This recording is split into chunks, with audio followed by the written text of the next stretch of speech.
Hangtime is the volleyball roguelike that is for 1 or 2 players in co-op to go up against various AI teams to see whether you can win the tournament. It is fast, it is frantic, it plays very well, and depending on how you want to play, you'll also be able to upgrade your characters per tournament to take advantage either of your strengths or prop up your weaknesses. And there are also specific skills that you can unlock depending on how your upgrade path goes. You'll start off with a character that has got no stats or any special skills whatsoever in a practice match, and this gets you used to the controls. You'll move left and right and run up and down your side of the court, and then you'll have one button that acts as both jump and just an initial punt up into the air. And if you jump and then press that same button again, it will be like a smash down into the other side of the court, as long as you've got it right. And then there's another button which you can press for like a little gentle little boop over the fence, which goes slightly higher up in the air and kind of is like a little high jump before it comes down the other side, but it runs much slower. Depending on how you use those shots, though, will depend on how your trajectory into hitting the ball happens. And that is because the angle of the ball is attributed to the speed and direction of whether you're moving left or right to get to the ball and then hit the button to hit it. And so this takes a little bit of getting used to, because what you'll want to do is run into the ball so that you can then project it far enough over the net and get it to the other side.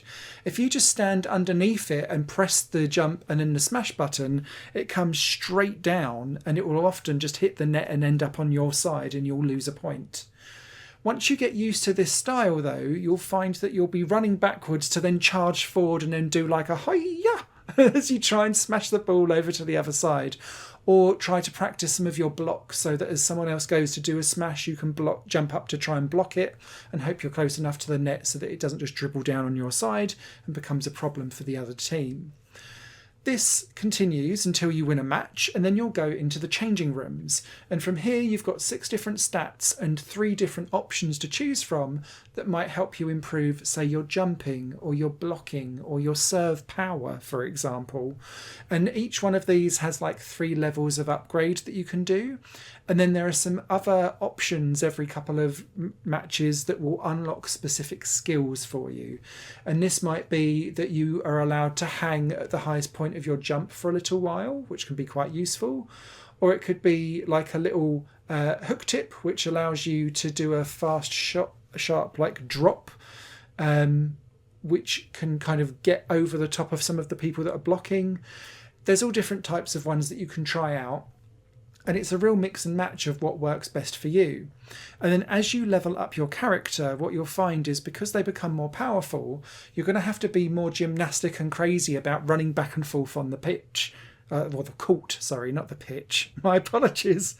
And that's because when you're doing a big smash shot or a serve, for example, you can't do it at like the line anymore. You're going to have to go back because you're so powerful for a hit. You're going to be half off the screen. And so that becomes its own difficulty curve that you're going to have to deal with as you get more and more powerful and faster and more gymnastic. The controls are really responsive, except for one little nuance which my brain can't wrap its head around.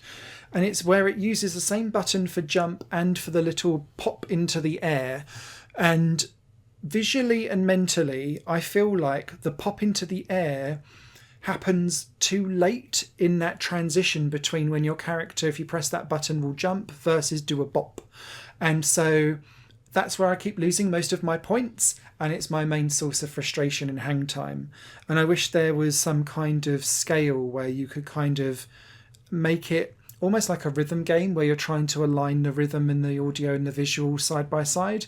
This feels like this has the same problem because you're using the same button to do 2 different things contextually, and they're not mentally aligning with where my brain thinks it should be. I think once I get more comfortable with that, I'll enjoy Hangtime a lot more, and I'm going to put that down to a me thing rather than a game thing. Outside of that, this is a really enjoyable experience. I do think not having a local multiplayer mode is a real miss, because whilst the single player experience is fine and fun, like it's rinse and repeat over and over again until you win. And if you're doing that in co-op or single player, fine.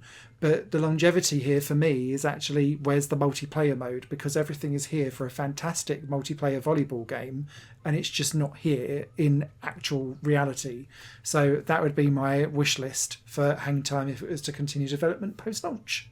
That said, this is a really cool spin on a roguelike genre, and it does what it says on the tin quite well. Hangtime is out now.